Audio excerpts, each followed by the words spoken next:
Professor Sarnelli. Professor Nick Sarnelli? Hey, Brent, what's up? Have you managed to meet with your group yet? No, not yet. I like to isolate myself when I'm in the writing process. At the end of the day, I'm just a guy who likes story. Well, that's good. That's good. Yeah, I've been developing this screenplay since early high school. And with the political climate the way it is now, I figured this is the time to tell the tale. It's deeply personal, but at the same time, completely commercial. I'm gonna be honest with you, it's the best damn script I've ever read. Okay, well, let's see what you got. Okay, now, before we begin, I want to clarify one thing with you. There will be no white people in this movie. None. Right.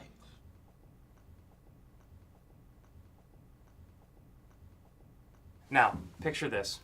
We open on a lonely cabin in the frost-covered mountain peaks of New Zealand.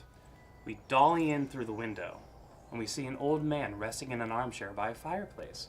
I imagine he's kind of a Morgan Freeman type. On the table by him is a leather-bound book. He reaches for it and opens it up. On the first page, we see a note that says, "Dearly beloved."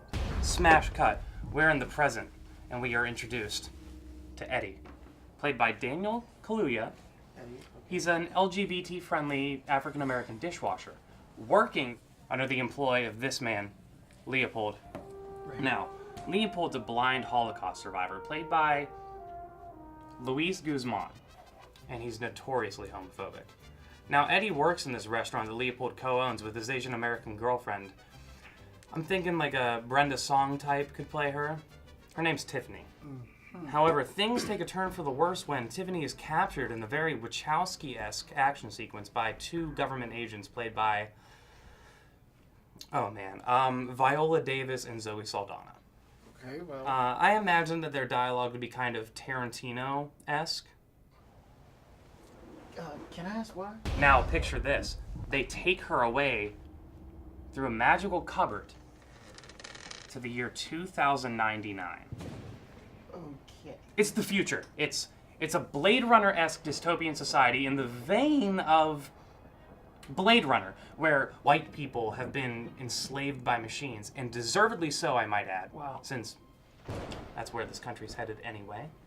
Right. Now, who's in charge of this post-apocalyptic hellscape, you might ask?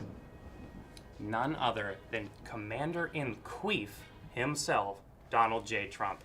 Wow. Can I ask who's gonna play Trump? Any pumpkin I can find. Right. Now, meanwhile, back in the present day, Eddie and Leopold sitting in a cafe in Paris, and through an elaborate song and dance number are transported into the future. But during the same song and dance number, Eddie accidentally reveals that he's gay through a totally unrelated song and dance number. Wow. This leads Leopold to call Eddie a liberal snowflake. And at that moment, it begins to snow. For the first time in 100 years. Now, Leopold's microaggression causes Eddie to have a panic attack. But because this is Trump's America, people with mental illness aren't respected, so they don't get the treatment they need.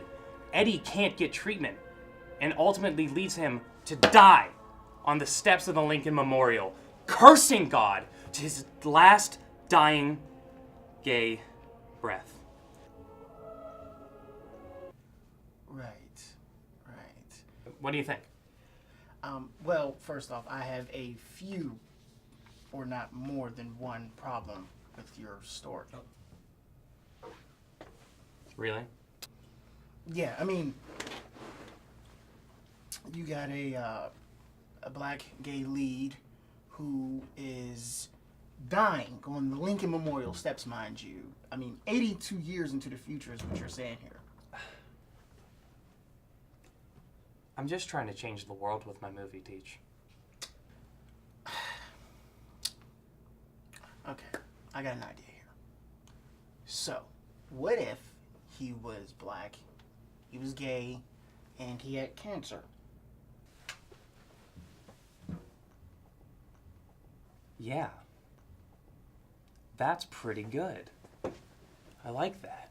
Right, I mean, because it'll be more symbolic, cancer, the cancer type thing, and, seeping into the human being and, almost like taking over the country mindset type.